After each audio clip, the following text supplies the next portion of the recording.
Y hoy día vamos a pasar a ver los bloqueadores de los receptores beta. Eh, a manera de recordar un poco los receptores beta, todos estos son receptores metabotróficos, ¿no? Relacionados con la proteína GS. Existen tres receptores, el beta 1, beta 2 y beta 3, son subtipos del receptor beta. Hemos dicho que el receptor beta 1 está a nivel cardíaco y a nivel de las células extraglomerulares a nivel renal. Y cuando es estimulado este sistema, pues a nivel cardíaco, estos son los efectos a nivel de las suprarrenales, bueno, del aparato extraglomerular en realidad, es el aumento de la renina y de la presión arterial. El receptor beta 2, que está asociado al músculo liso de muchos órganos, y con algunas implicaciones también metabólicas. Y el beta 3, sobre todo en el tejido lipídico y en la vejiga. Entonces, hemos hablado también de que todas las funciones adrenérgicas asociadas a los receptores pueden ser bloqueadas por antagonistas y algunos fármacos llamados agonistas parciales o antagonistas con actividad simpático-mimética intrínseca. Cuando hablamos del receptor beta 1, siempre hay que acordarse del corazón y del aparato o las células extracelulares. Saber que cuando hay estímulo pasa esto y ya pueden imaginarse que cuando los bloqueamos a los receptores beta 1 vamos a tener efectos en ambos órganos. Los receptores beta 2, pues todos estos efectos farmacológicos que son beneficiosos en algunos casos pueden convertirse en peligrosos para algunos pacientes y en otros son también de características terapéuticas. La broncodilatación, por ejemplo, eh, cuando es estimulado el receptor beta 2, pues ahí tenemos fármacos como el salbutamol, la terbutalina, que van a producir broncodilatación. Pero cuando los bloqueamos a estos receptores, lo que vamos a tener es lo contrario, una broncoconstricción. Y no porque sea efecto del antagonista, sino porque hay un predominio del sistema autónomo eh, que es la contraparte al sistema adrenérgico, que es el parasimpático. Bien, entonces, dando por entendido de que ustedes recuerdan la fisiología y dónde están ubicados los receptores y sus funciones, pues vamos a ver qué pasa cuando bloqueamos a estos receptores. El bloqueo beta en la actualidad es un bloqueo que debe ser cuidadosamente atendido por el médico, debido a que muchas de las veces cuando tenemos a un paciente mucho tiempo en un bloqueo beta, el quitar bruscamente puede ocasionar un estado de hiperactividad adrenérgica y haber un fenómeno que no llamamos de rebote, que puede incluso exacerbar el cuadro inicial por el cual se han usado los beta bloqueadores, que puede ser una angina de pecho, una arritmia, una hipertensión, y llegar a producir situaciones que ponen incluso en riesgo la vida. También es muy conocido de que los efectos de la hipoglicemia en los pacientes diabéticos que usan hipoglicemiantes, especialmente insulina, muchos de esos efectos de alarma de la hipoglicemia se asocian al sistema simpático y a los receptores justamente beta 1 y beta 2. Cuando los bloqueamos, el paciente no siente estos signos de alarma y sin tener una sintomatología que le anuncia una hipoglicemia, pues el paciente entra en coma y es llevado a un hospital sin historia de haber tenido manifestaciones previas. Incluso en la emergencia podemos encontrar pacientes sin los signos típicos de una hipoglicemia. Y el diagnóstico se hace pues, por extrusión y laboratorial. Los beta bloqueadores pueden ser no selectivos, es decir, que de manera indiferente van a bloquear tanto beta 1, beta 2 como beta 3. De estos, el más conocido es el propranolol, que ha sido quizás el prototipo inicial de estos fármacos y que hasta ahora perdura en la farmacopea mundial y nacional también. Es un fármaco altamente liposoluble, famoso por ser liposoluble, penetra el sistema nervioso central, produce una serie de manifestaciones a ese nivel, por lo que también tiene indicaciones dirigidas a esta propiedad, ¿no?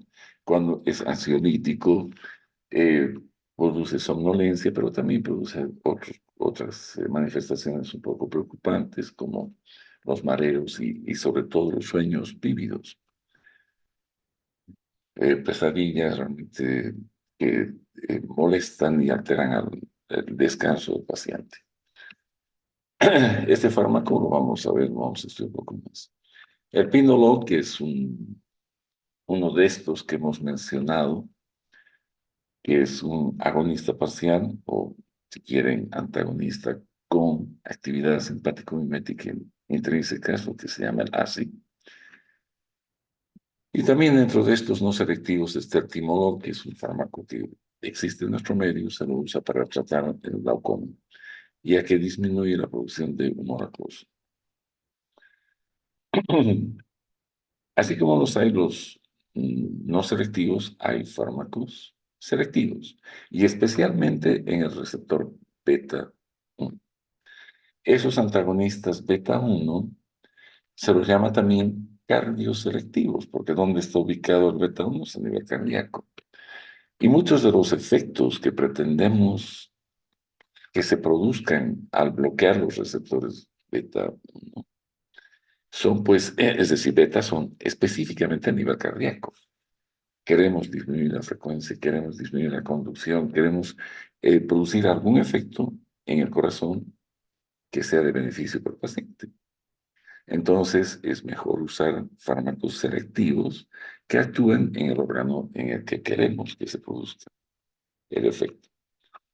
El atenolol, el metoprolol, el bisoprolol, etcétera, estos son fármacos específicamente beta 1 selectivos. Son bloqueadores beta 1 selectivos.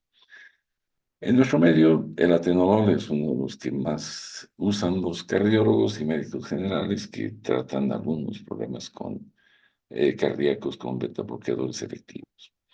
Este fármaco, a diferencia del propranolol, es hidrosoluble, o sea, no va a penetrar al sistema nervioso central. Y esa es una ventaja en realidad para este fármaco.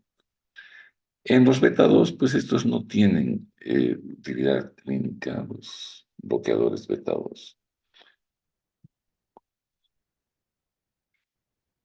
En los diferentes textos de farmacología y de terapéutica, ustedes van a encontrar que los fármacos bloqueadores adrenérgicos beta se los clasifica de acuerdo a tres generaciones.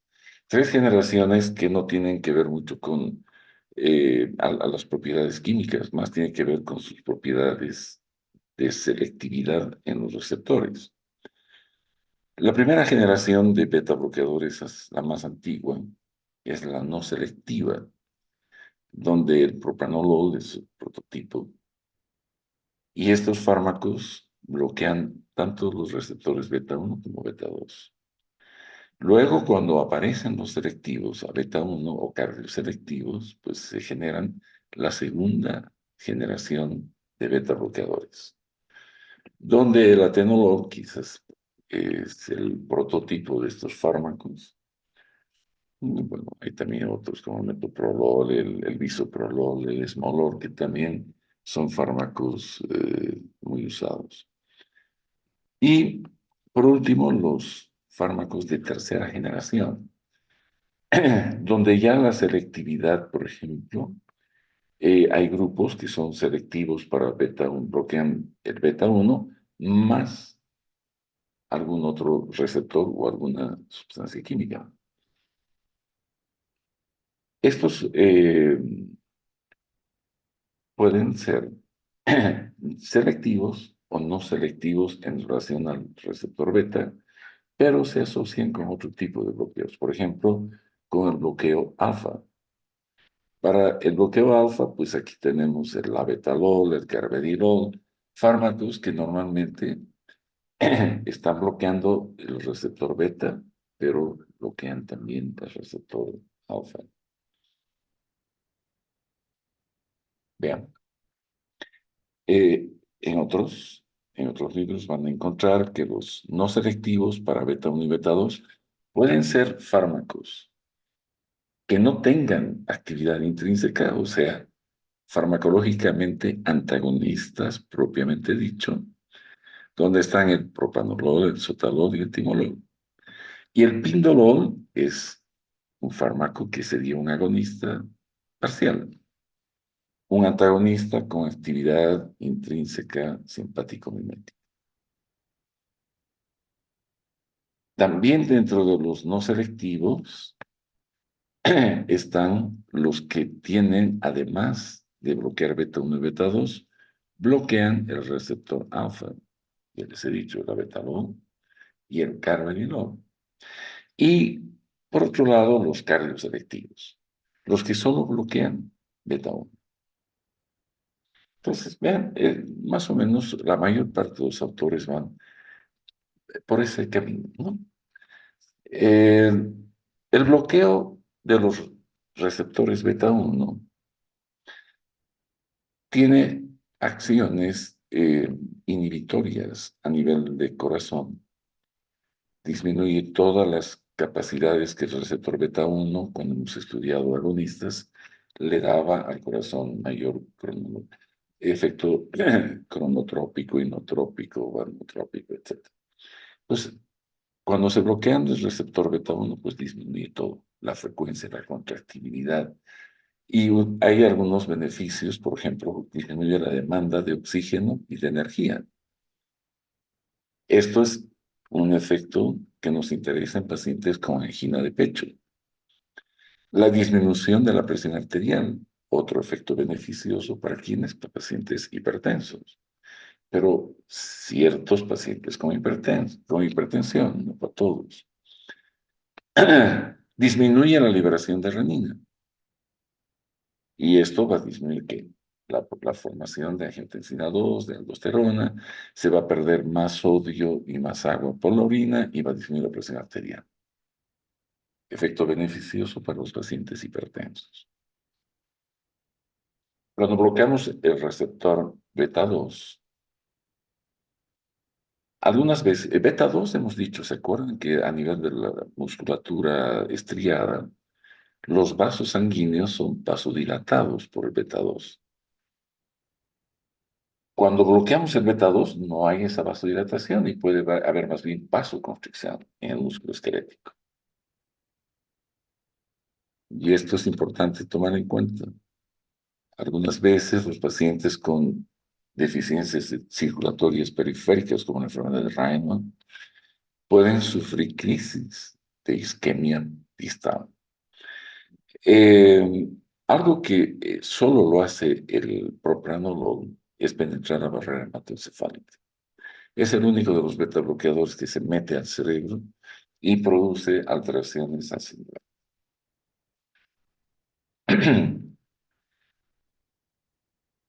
El bloquear los receptores beta 2 hace que estos a nivel pulmonar ya no respondan a las catecolaminas circulantes ni tampoco a la norepinefrina en sus gaps sinápticos. Entonces, ¿qué va a pasar? Que vamos a tener una broncoconstricción, una obstrucción al flujo y puede haber hipoxemia. A nivel del intestino puede haber una aceleración de la motilidad, si se acuerdan. Este receptor a nivel del tubo digestivo producía una disminución de la peristalsis. Hay una disminución del humor acuoso útil para tratar el glaucoma.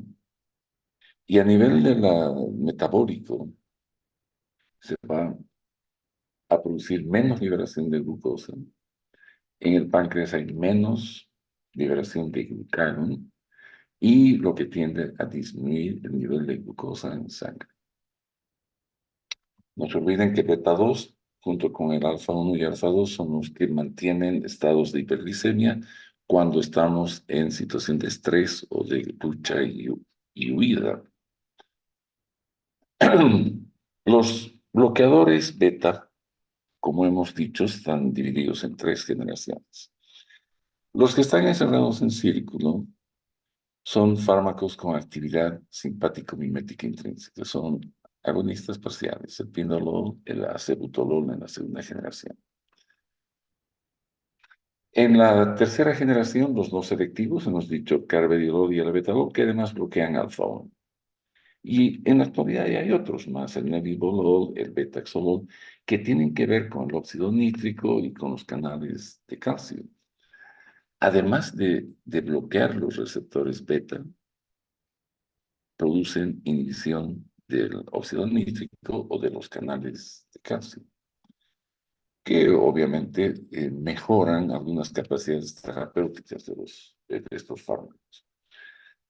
La primera y segunda generación de fármacos, por lo general, tienen aplicaciones muy parecidas. La hipertensión arterial, la enfermedad arterial coronaria, la taquicardia severa, por cualquier motivo, ¿no? Aquí pueden entrar las arritmias o taquicardias por descargas o tirotoxicosis, ¿no?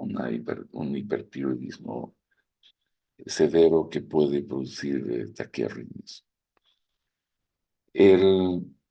Los efectos adversos que genera este bloqueo, pues la hipotensión, la bradicardia, y puede haber taquicardia de rebote y arritmias. Es lo que hablábamos, el rebote cuando quita el medicamento puede ocurrir serios problemas con el paciente.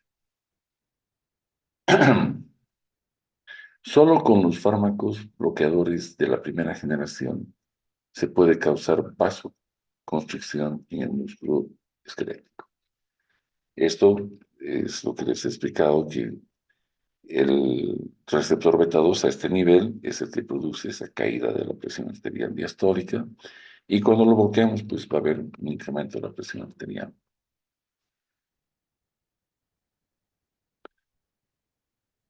En los pacientes con eh, estos efectos son interesantes de que se acuerden, ¿no?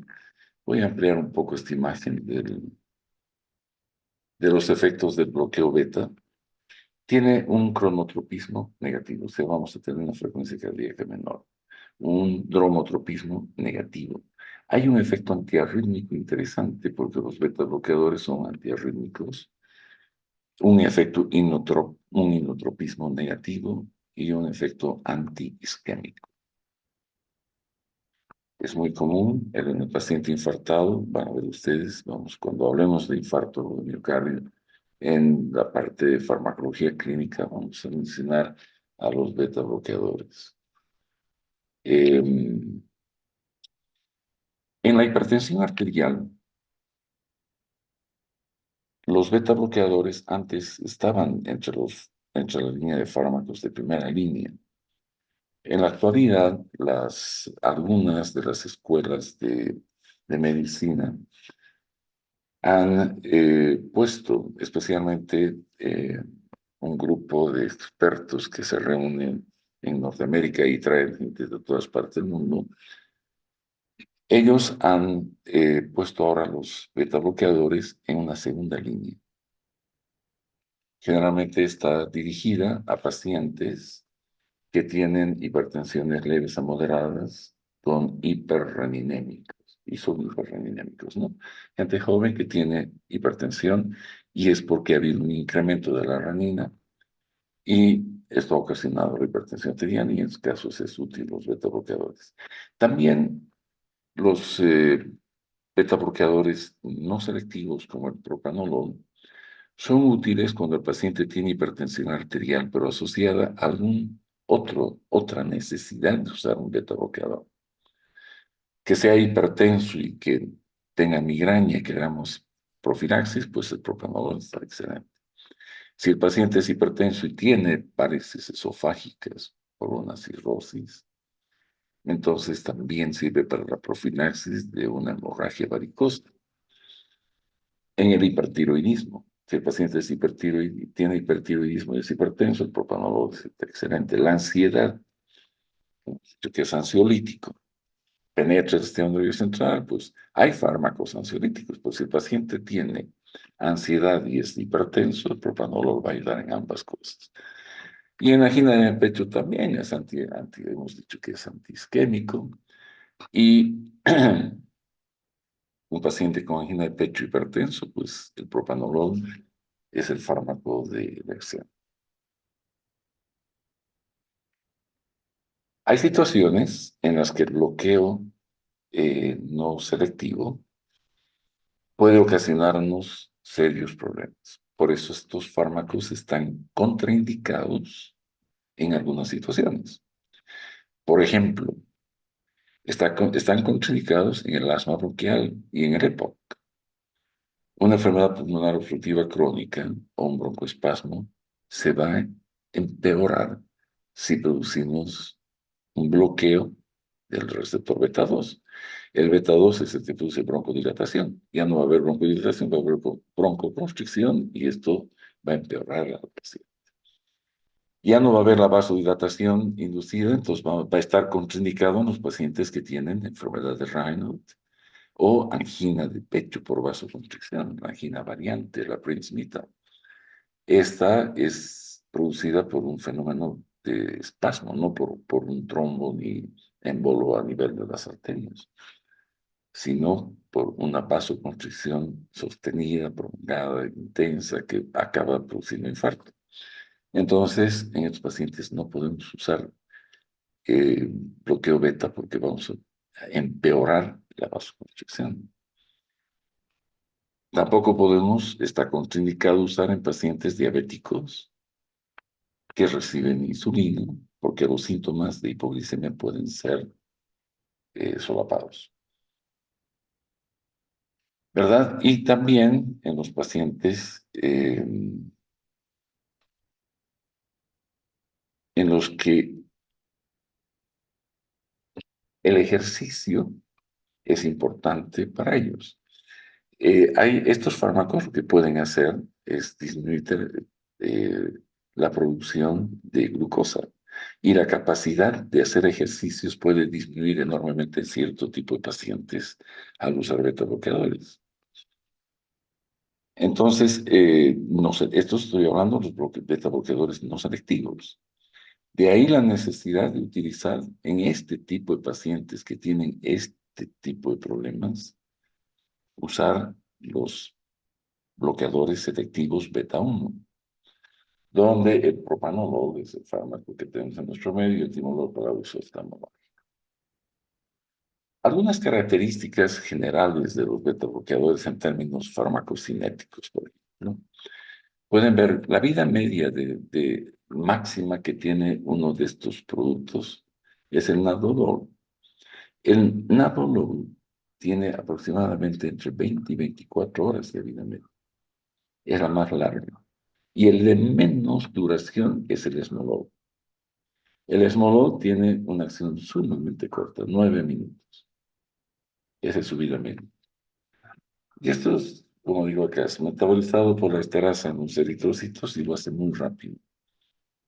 Y este fármaco se lo usa en una bombita de infusión, generalmente eh, en las emergencias para revertir taquicardias supraventriculares paroxísticas o intraoperatoriamente cuando hay necesidad de revertir alguna arritmia. Entonces, vean las diferencias que existen farmacocinéticamente hablando. Los fármacos no selectivos, como el propanolol, tienen vidas medias de 12 horas. Perdón, de 3 a 5 horas, se da cada 12 horas más bien, 2 veces al día. Los beta 1 selectivos, como el atenolol, es con una vida de 6 a 7 horas, pero su dosificación es cada 24 horas, el bisoprolol, el metoprolol, etc. Entonces no todos son eh, iguales, cada fármaco tiene su propio perfil farmacocinético. Si hablamos de la unión a las proteínas plasmáticas, el 100% del penbutalol y del pindolol se unen a las proteínas. Y lo mínimo lo presenta el carbidolol y el propranolol. El carvedilol logra 30% igual que por 9 meses. Lo mínimo, ¿no? Y la biodisponibilidad también, la mínima biodisponibilidad tenemos con el carvedilol y el propranolol. Y la máxima con estos que se juntan a las proteínas plasmáticas, porque se quedan circulando unidas a la proteína. Ahora, en relación a los fenómenos metabólicos que estos ocasionan, cada una de estas generaciones tiene un comportamiento diferente. Los de la primera generación, estos beta bloqueadores no selectivos, tienen efectos negativos. El paciente que recibe el propranolol, por ejemplo, se vuelven más resistentes a la insulina, o sea, más propensos a ser diabéticos. La glicemia incrementa, aumentan los lípidos de baja densidad, el mal colesterol, y disminuye el buen colesterol. O sea, tienen un impacto en el perfil lipídico negativo o metabólico negativo. Los de segunda generación son neutrales, ni buenos ni malos, no afectan. Y los de tercera generación son los beta 1 selectivos, ¿no? Cardioselectivos. Y los de tercera generación tienen más bien un efecto positivo. Ellos disminuyen la producción de insulina, disminuyen la glicemia, es decir, la resistencia a la insulina, no, disminuyen la glicemia, disminuyen los lípidos de baja densidad e incrementan el buen colesterol, los de alta densidad. Entonces, vean, el impacto metabólico es diferente en cada generación. Los beta bloqueadores que son hidrosolubles, como estos que están listados acá, estos no salen del torrente circulatorio hacia los tejidos, o lo hacen muy poco. Se excretan por la orina sin cambios. Como no son liposolubles, no se reabsorben, pues sí se van. Con ellos hay que tener precaución cuando el paciente tiene falla renal, porque no se van a eliminar si el paciente no los puede miccionar, ¿verdad? Y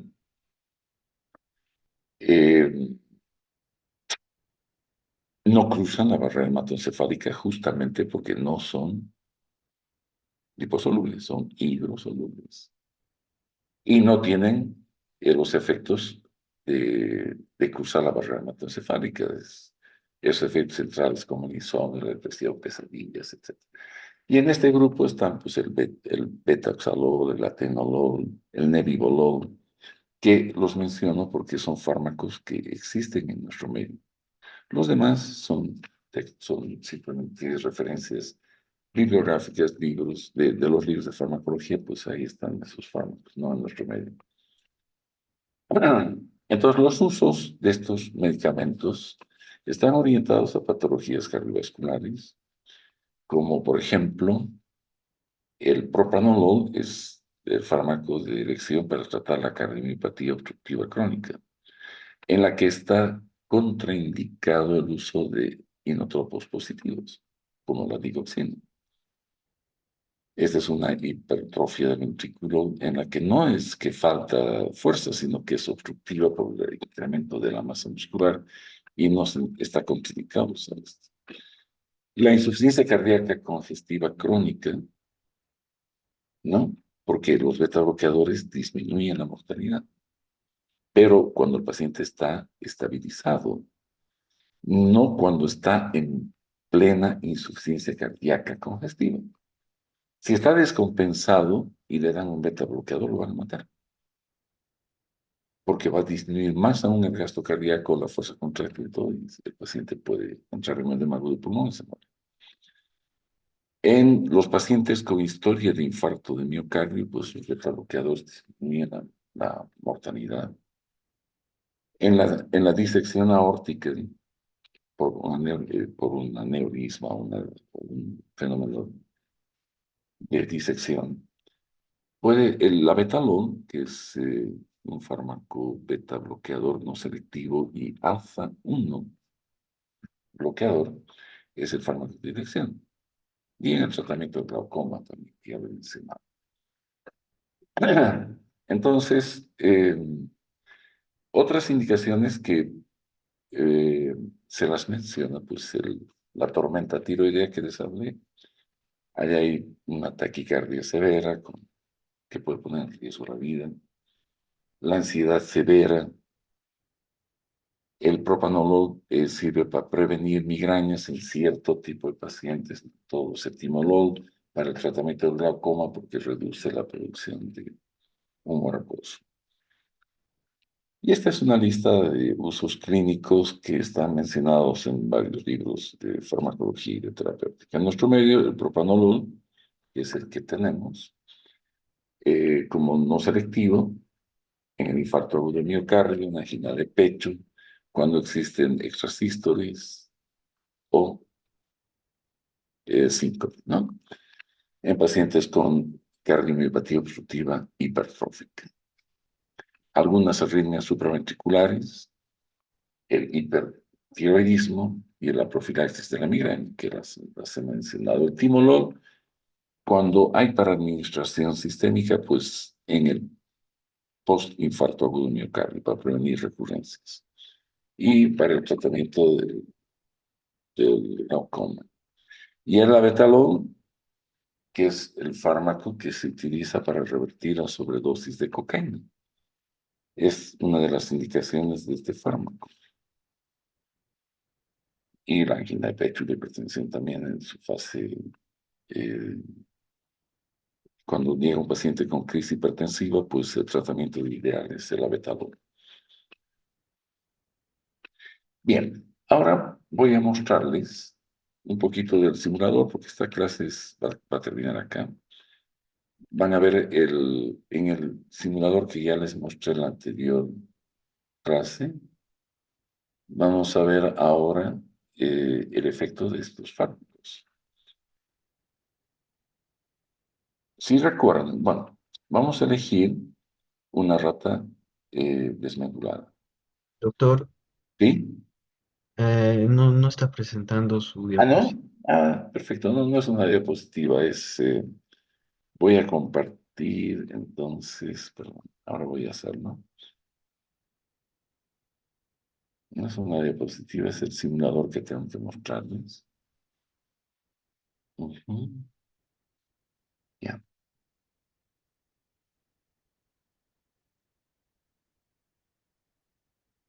Listo. Ya, sí. Esto ahora ven, ¿no? Sí, ahora se ve. Sí, doctor. Ya, perfecto. Entonces, este es el simulador que ya lo conocen los que han venido a la clase anterior. Voy a usar la ratita desmedulada. Voy a seleccionar solo la presión arterial y la frecuencia de pulso para que veamos lo que sucede en el bloqueo beta adrenérgico. Vamos a usar entonces una ratita desmedulada y vamos a ver lo que sucede al inyectar. Primero, vamos a introducir un estimulante de los receptores beta 1 y beta 2. ¿Qué fármaco conocen que sea estimulante de beta 1 y beta 2? Hemos hablado antes del clase.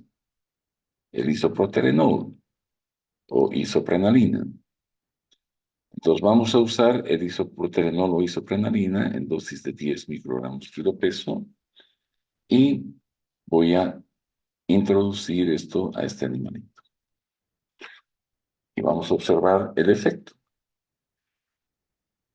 Este es el efecto que ocasiona la estimulación beta 2, caída de una vasodilatación en el músculo estriado, efecto beta 2.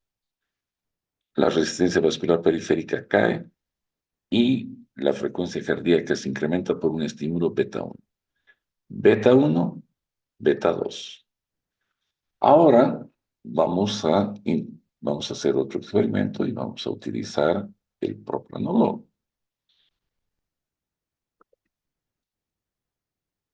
Y vamos a ver qué es lo que ocasiona el propranolol. Vamos a seguir con la ratita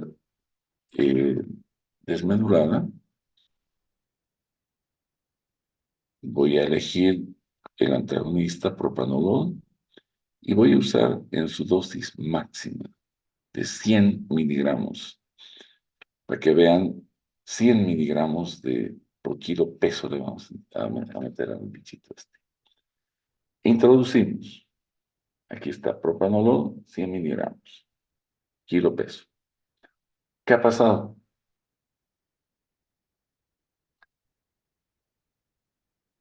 Lo que tenía que pasar, nada. El propranolol es un antagonista y como antagonista farmacológico no tiene actividades farmacológicas, no produce efectos. El efecto que se va a producir por el bloqueo beta 1 y beta 2 es la falta de la unión del agonista a su receptor y va a predominar el sistema parasimpático en los órganos en los que hay equilibrio entre ambos sistemas vegetativos. Entonces, el uso del propranolol no ocasiona ningún efecto. Es un antagonista farmacológico. Vamos a hacer un nuevo experimento, pero esta vez vamos a usar el propranolol primero y vamos a introducir luego la isoprenalina para ver qué pasa. Entonces empezamos el experimento. El propranolol, vamos a introducirlo en su dosis máxima de 100 miligramos igual. ¿Qué va a pasar? Nada. Inmediatamente después vamos a meter la isoprenalina, que ya hemos visto cuál es el efecto que me va a ocasionar cuando la introduzco en 10 microgramos kilo peso. Y voy a introducir este fármaco. Y voy a detener acá. ¿Qué ha pasado? Cuando hemos introducido solo la isoprenalina, ustedes han visto que la presión arterial cae. ¿Por qué? Porque hemos dicho un efecto beta 2. La frecuencia cardíaca sube y de manera intensa. ¿Por qué? Porque el isoproterenol es un potente agonista beta 1. Produce taquicardia. Pero en este caso lo que hemos hecho es bloquear con un antagonista beta no selectivo el receptor beta 1 y el receptor beta 2. No hay más vasodilatación ni hay más taquicardia. ¿Está claro? ¿Sí? No. Bueno, ahí acaba la clase de hoy día, chicos. Es una clase de 45 minutos, ya hemos pasado el tiempo. Mañana voy a terminar el tema de betabloqueadores, voy a hablar de la segunda y tercera generación de estos fármacos. Y si tienen alguna pregunta, pues también la pueden hacer mañana. Que estén bien, buenas noches y nos vemos mañana. Buenas noches, doctor. Buenas noches, doctor. Chao, chao.